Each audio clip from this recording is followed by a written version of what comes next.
I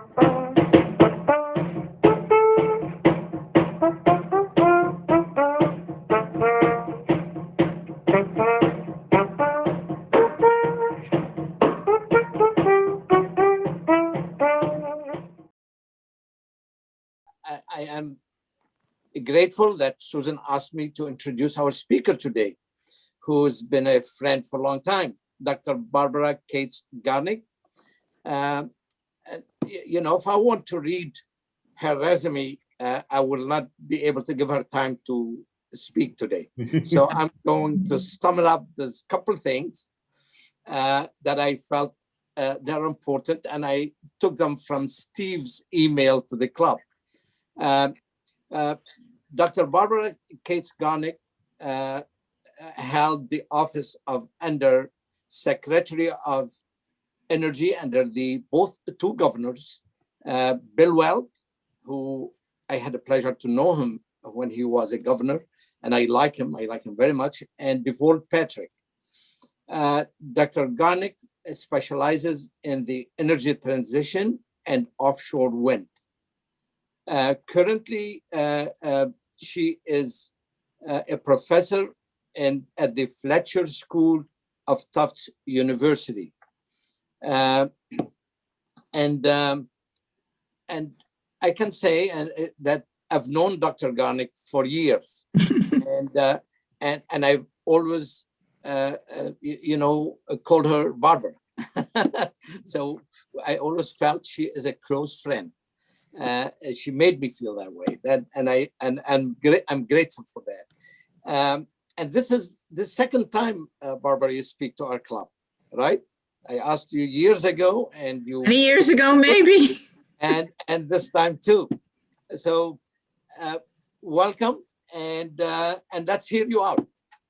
Thank you very much, Elias. First of all, I'm very honored to be here, and my friendship with Elias spans many years. I lived in Brookline for over 30 years and loved living there. We moved to Back Bay at some point in the last 10 years, but every time that I go up Route 9, and even if I don't stop at your station, I send you a happy thought. Just to know that it's there makes me feel good. So thank you very much. And also the fact that I'm preceding Karen Ward as a speaker is quite an honor, because she is amazing. If you don't know her, not only is she knowledgeable, but she's a great human being and does amazing things. So my topic is energy and the energy transition. And before I talk, and I have PowerPoints, I just sort of want to ask the group if you have a sense of what the energy transition may be. And even though it'll be a bit of a talk, I'd also love to have some interaction with you as well. So if I said the word energy transition, what thoughts would come to your mind? Karen? Electric cars. Okay, that's a great thought of the energy transition. Susan, you raised your hand? Move to clean energy. Clean energy, exactly. Laura? Wind farms. Wind farms, good. And Elias? Solar panels. Solar panels. Yes, George? Move away from fossil fuels, despite your bond with Elias over fossil fuels. Okay, Phil, did you raise your hand? I was going to say the same thing. Less gasoline sold at Audi Mobile. Right. Well, and you know what, Elias has enough time to think about the energy transition, and he and I talked about solar panels and electric cars, and knowing Elias, he'll figure out how to be still in business. By the way, what? Looking at my age, I'm exiting, so. That's how we all feel. Okay, I'm going to try to share my screen and see if I can give you a PowerPoint, but the whole point is for you to speak up to me. I won't be able to see you so well, so if you have a comment, just interact and interrupt because I have a lot to say, but it's more important to hear from you as well. So, you know, when one thinks about energy, one thinks about acting globally and acting locally. There is a huge local impact to energy, as you and I, and we all know over the years. Local means Brookline, town, and also state. And then when we talk globally, we're talking the federal government and of course the world. So one has to think of it, and all of the issues you raised on the energy transition are complicated and difficult. And what I was hoping today is to have that conversation with you. I have a very ambitious, you know, agenda here, but we might not get through all of it. So, you know, as I said, energy policy occurs on the federal state level. Massachusetts is in the New England region for energy. We are part of a regional energy grid. So the large lines when you're traveling down the highway that you see are lines that probably cross the New England states. The lines that you see in our town are distribution lines, and those are the lines from your local utility. So the most important thing to understand is when you talk about energy from our perspective, you have to think of it regionally. And you hear about a lot of issues of electricity from Canada and all sorts of issues. And that's because we're in a regional grid and market. And today you raised three issues that I'd like to talk about, which is natural gas, energy vehicles, and offshore wind. And anytime you're in a transition, you're going to have winners and you're going to have losers. We know that. And that's part of the challenge. The other thing that you need to think about is you need to think about the concept of incumbents and disruptors. So electric cars are disruptors. They're disrupting our transportation system, the way that we fuel our cars, the way that we manufacture our cars, but eventually disruptors become incumbents. And that's sort of an interesting concept to think about. And the whole issue with energy is it's filled with incumbents. Your utility, the utility that, you know, is your distribution utility, is an incumbent. And that means that it's been in the energy field a long time, and it embraces change at some point, but at some point it also resists change. And the other thing about incumbents tend to be that they're powerful and they understand how the system works.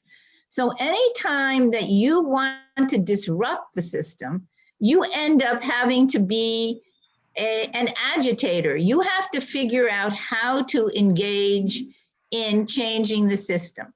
The other thing about energy is requires great analytical capabilities to be effective. You have to look at cost-benefit analysis. Am I better off than what if I get better off and my neighbor gets less better off? So those of you who like solar may actually be better off because you have solar panels on your roof, but your neighbor who doesn't have solar panels isn't benefiting. And by leaving the system, you may be causing a cost that your neighbor bears. Or if you get community solar and it's put in a town far away from you, you yourself may be benefiting, but then the people say, well, you knocked down my forest. So there are just so many issues when one is thinking about energy that makes one have to do, you know, analytical capabilities, winners and losers, incumbents and disruptors. So is there anybody have any thoughts or comments on this that I've brought up to date? Okay, so we can go to the next slide, but please do interrupt me. So the energy and the environment are linked. And I'm going to make a blanket statement. Climate change is real. There is no discussing about climate change not being real. It's like cigarettes, smoking cigarettes cause cancer. It is a scientific fact that climate change is real. And I will not, and this is just me, engage in any conversation that doubts climate change. So, but I wonder, are there any climate change doubters in the group? But that's sort of my basic underlying belief.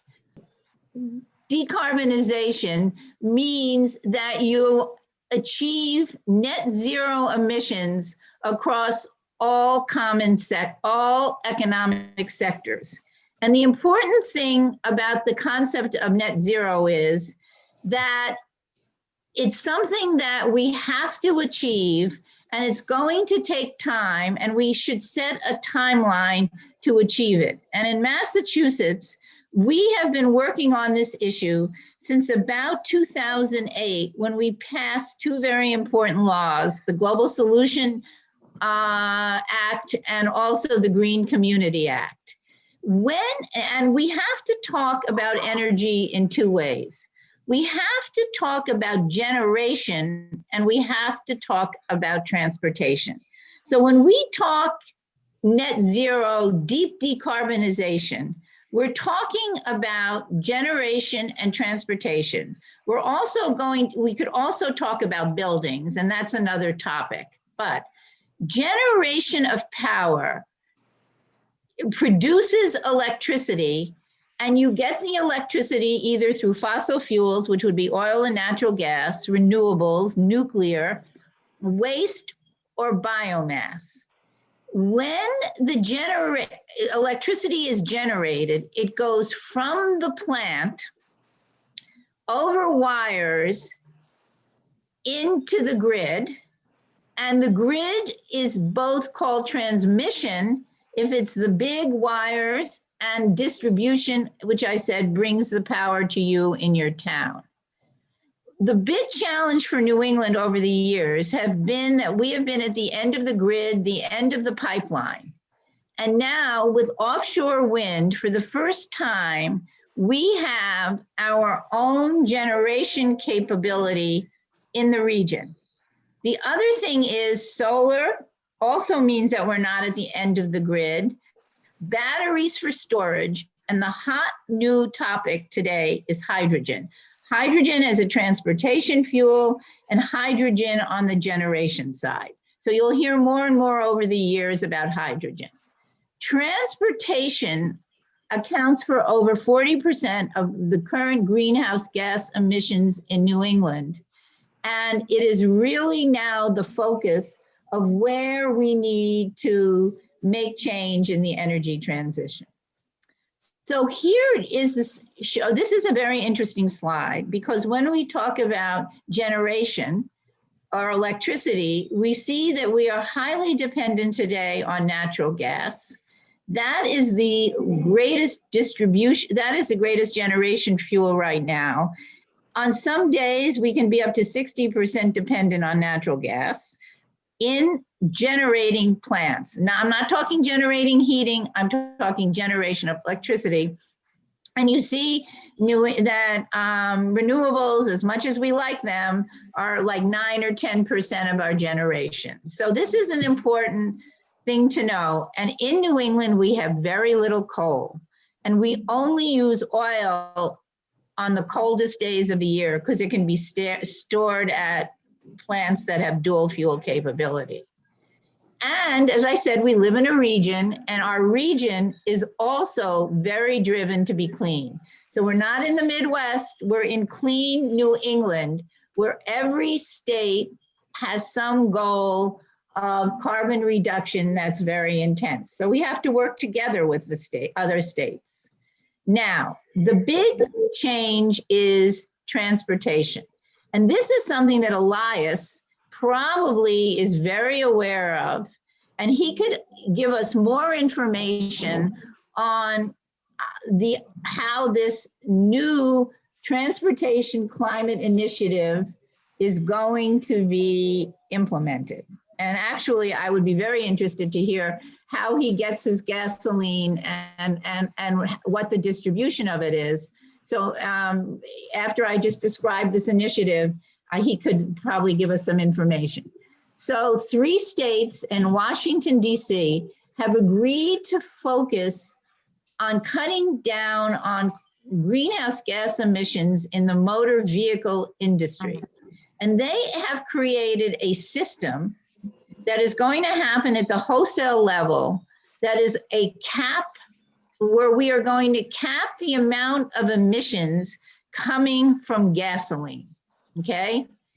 And it is going, the money that we get from this cap, okay, because if somebody violates the cap, they're going to have to pay to pollute.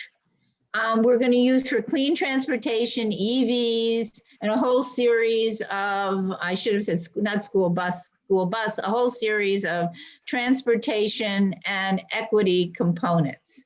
And this is going to be operationalized at the supply and distribution point as the trucks that come to Elias's mobile station. Could you tell us a little bit about how you get your gasoline and how this could work? You know, because when the big trucks come to your station, where are they coming from and who runs them and who owns them?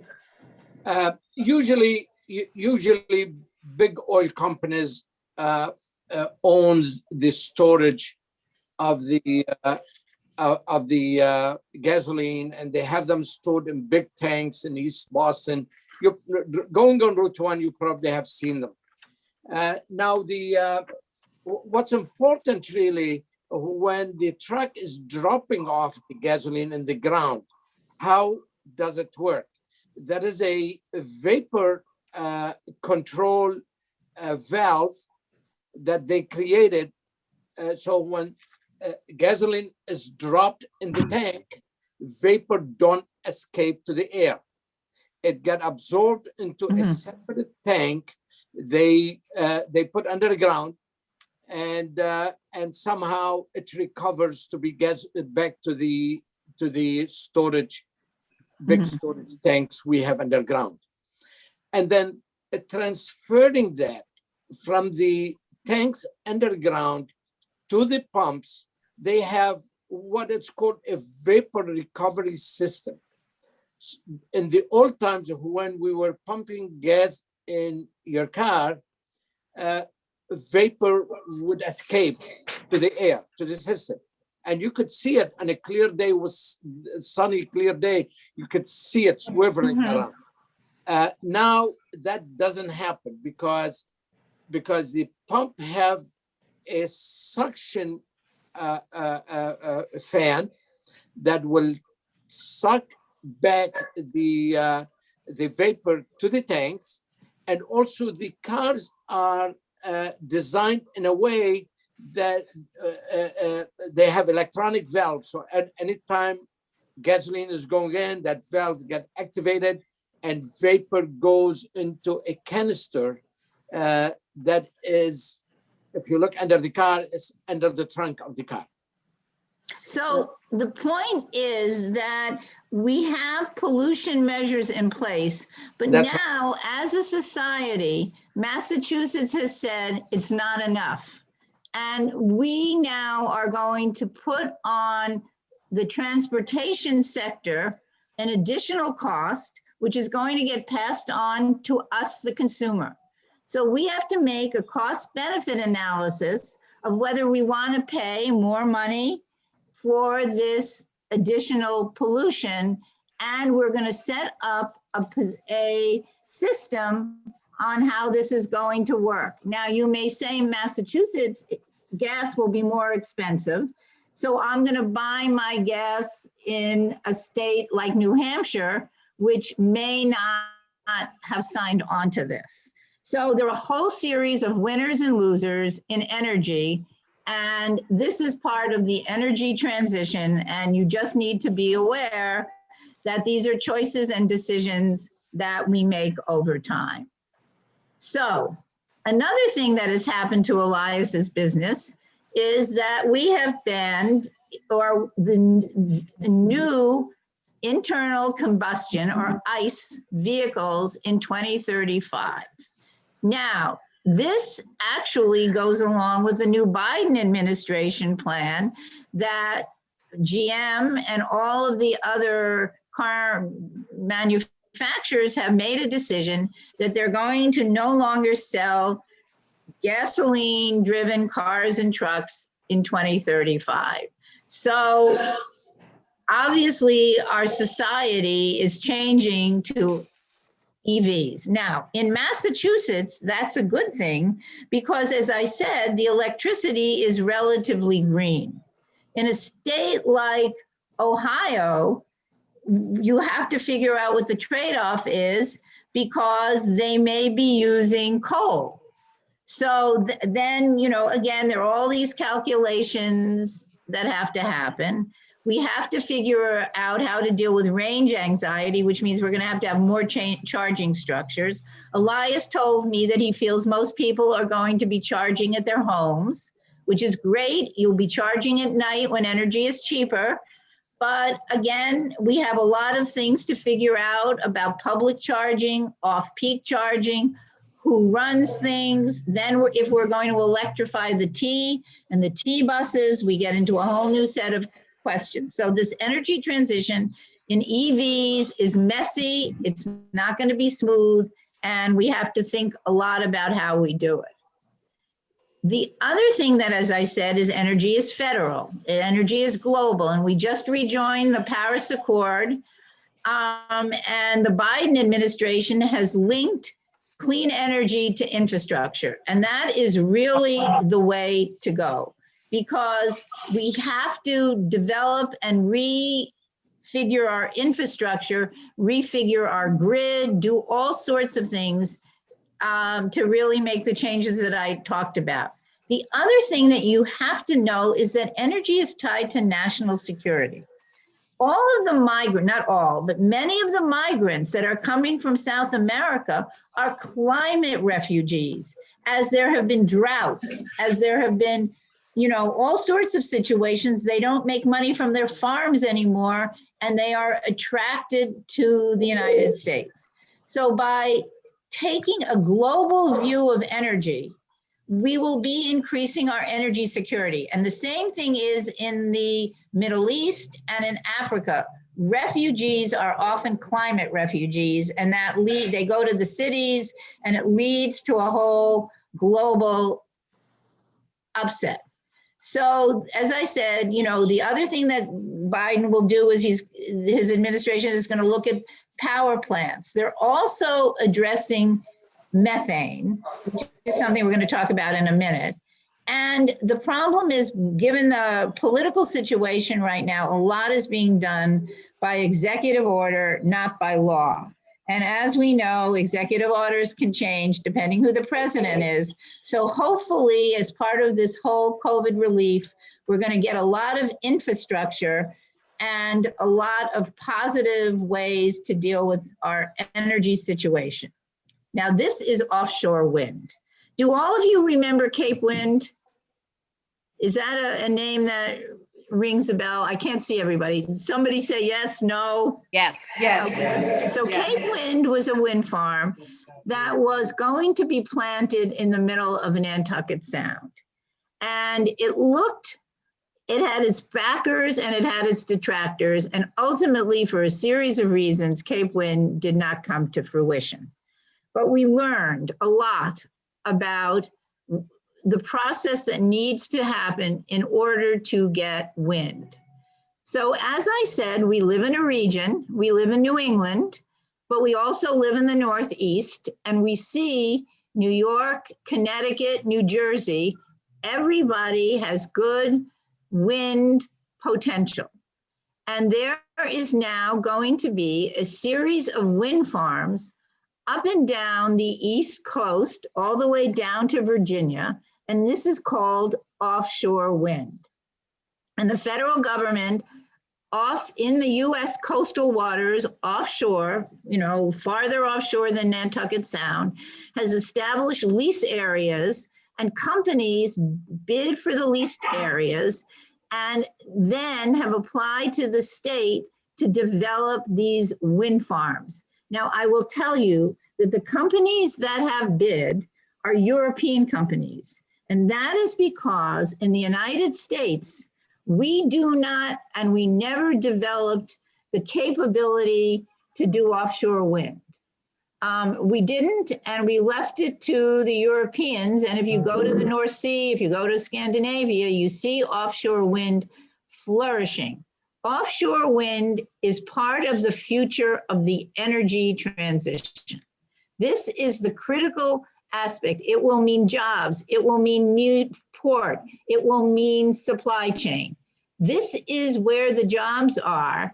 The states are very excited, but they're also very competitive because the state that gets the most offshore wind is going to get the supply chain and the business. So we, as a state in Massachusetts, need to support the development of the supply chains, and it's often in coastal communities. So the minute that you bring in offshore wind, you disrupt the fishing industry. How do you work with the fishing industry? Will you put environmental problems along the beaches? How do you connect into the grid? All of these are major issues, and you can be on one side or the other. But my own view would be that you want clean energy. This is the best way to get it at scale, and we'll have to figure out how to be fair and how to be equitable along the way. Now, these are the wind turbines, and I just want you to understand, these wind turbines are enormous. Actually, the largest one of the largest ones is produced by GE, which is actually good. It's an American manufacturer. It's mostly the Spaniards, the Brits, the Germans that have the market right now on these offshore wind. 13 to 15 megawatts is a huge amount of power coming from one windmill. The size of these blades are football field long. We are talking huge infrastructure. We can't even get them on a truck without deconstructing them. Just think about the opportunity that wind will bring to us for clean energy. But as we know, the wind doesn't blow, the sun doesn't shine all the time. So we're going to have to deal with how we learn to store and everything else. But this is the energy transition at scale. Solar is nice. I like solar, but for this portion of the country, you're not going to get it to scale like wind. And the procurements are already out there. More are to come. But what you see is New York and New Jersey could eat our clock in Massachusetts because they are even more aggressive in getting offshore wind. So yes, we're in a region, but there's a huge amount of competition, and this is the future. So anyhow, I've spoken about offshore wind. There are a lot of infrastructure issues. Who pays, who gets hurt? Do we collaborate and cooperate, or do we compete? And then finally brings us to natural gas. So natural gas is a transition fuel. Methane is better, but it is not good. So when you burn natural gas in a power plant, it is a lot less producing of carbon than coal. In the generation, in the burning of natural gas, you are improving vis-a-vis coal, not vis-a-vis wind, but vis-a-vis coal. But methane is a heat trapper. So it is 80 times more effective as carbon in trapping heat. So the pipe, the gas leaks, the fracking, if you don't regulate them, that is where the methane comes out. Now, in New England, we have very old systems. And I have to tell you that I once was a gas utility executive, and I worked for Keyspan, which was the predecessor for National Grid. And I totally understand the implications of gas leaks. Totally understand it. To affect a change in a system as old as ours is very expensive. So I totally agree that we need to look at alternatives. And, it's a very complicated local issue. Methane, and then we have all the leaks from fracking. So if you look at the entire system, you'll say, well, why bet your house on natural gas when I told you that wind is in the future? All of these are really good points. The future also may be hydrogen. So in conclusion, I hope I've sort of given you a little bit of an overview of the energy transition and the issues, the big issues that we're going to face, that there are winners and losers, and our goal is to make more winners. The cities and towns are really important in this discussion and need to spend a lot of time thinking about it and our values and what we want to achieve, but also understanding that change is costly, that I said there are incumbents. Incumbents know how to play the system. And unless you're willing, it's often very hard to overcome their certain advantages. But the future is in our hands, and I think it's a great one to think about. So I'm happy to answer questions and hope this was a helpful overview. Yes, Barbara, Yeah, this is Arnie Miller. Excellent presentation, and thank you for your expertise and your clarity. My question goes back to climate change in general.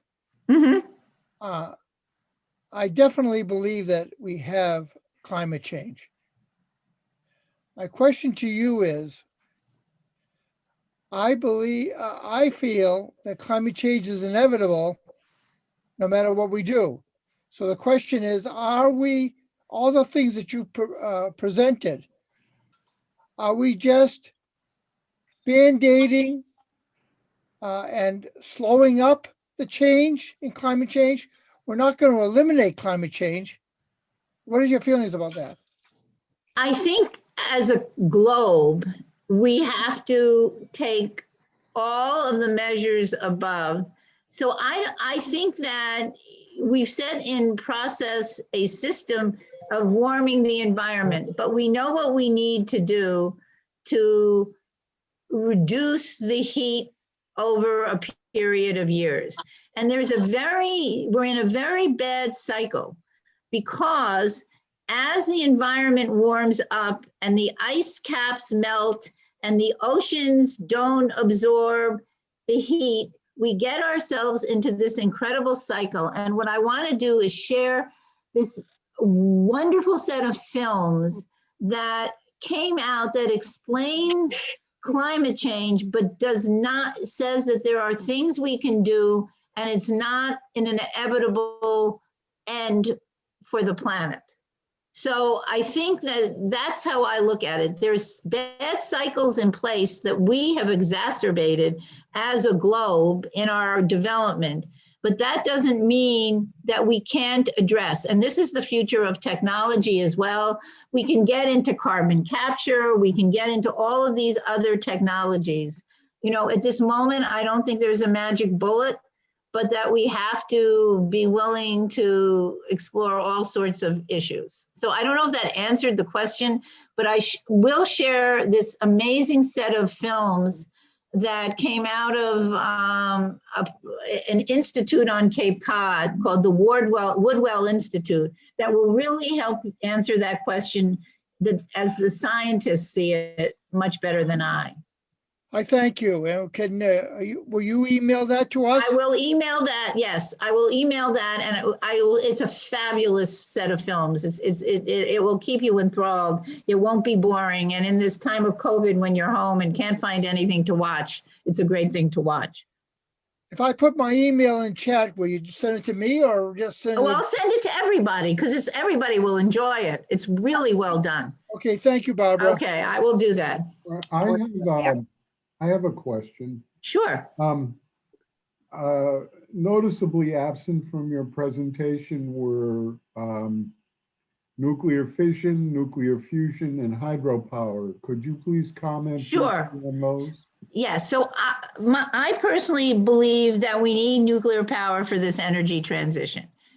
we know it has problems. And if you looked at the graph, you saw that in New England, nuclear still plays a role. So the safety of nuclear is an issue. I believe it can be dealt with safely. And if you sort of look at, I mean, you know, accidents have happened.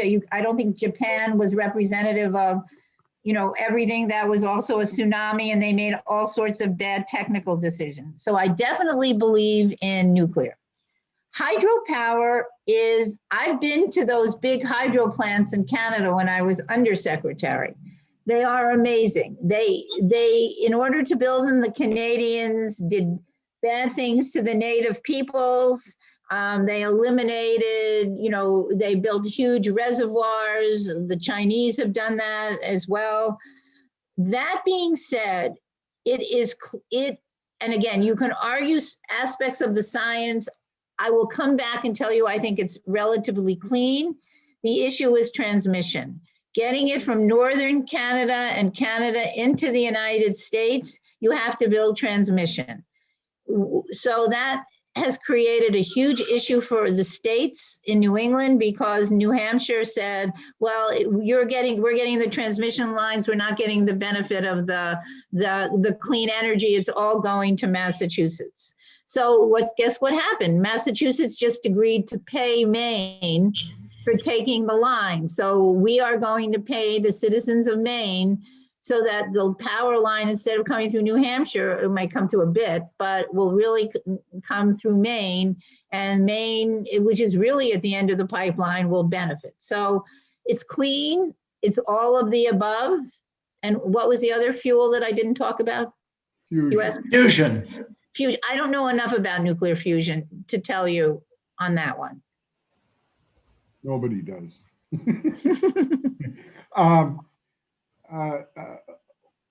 Phil, you're on mute. I've been reading about methane and livestock.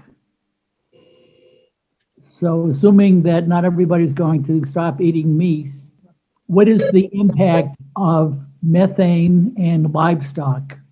Methane, and that's another alternative. There's something called renewable natural gas. And renewable natural gas would be garbage and a whole series of other methane technologies. So I think that, you know, there are ways in future of collecting those. In terms of eating cows and becoming vegans and vegetarians, I think that's a really difficult personal decision that's going to be very hard to, you know, implement. So I think it's a great thought, but I'm not sure that it's a solution long-term. But there's a lot of good green composting and other opportunities that we should do. Do you think that we can completely wean ourselves from coal and other fossil fuels in the by 2035? So, well, there's us and then there's the rest of the world. So do I think I think the United States could do a lot to reduce coal. I think and tar sands and everything along that line. So I think that coal is not going to be king at all in our country. That doesn't mean that the rest of the world is going to take that perspective. So the Chinese, who may be being active in terms of greening aspects of China, you know, where economic growth is a big thing, are exporting their coal plants to Africa.